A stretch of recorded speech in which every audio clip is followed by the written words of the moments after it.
ठीक है। Hi dad. हाय माँ। क्यों भाई, क्या छुपा रहे हो? कौन है वो लड़की? लड़की?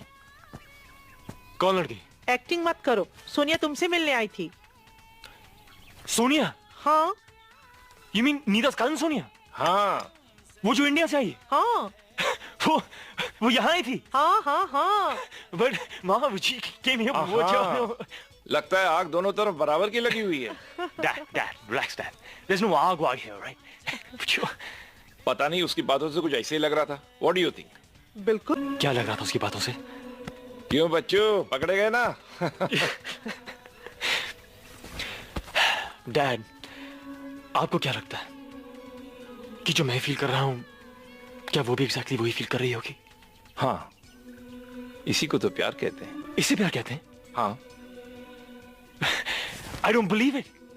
माँ क्या इसे प्यार कहते हैं?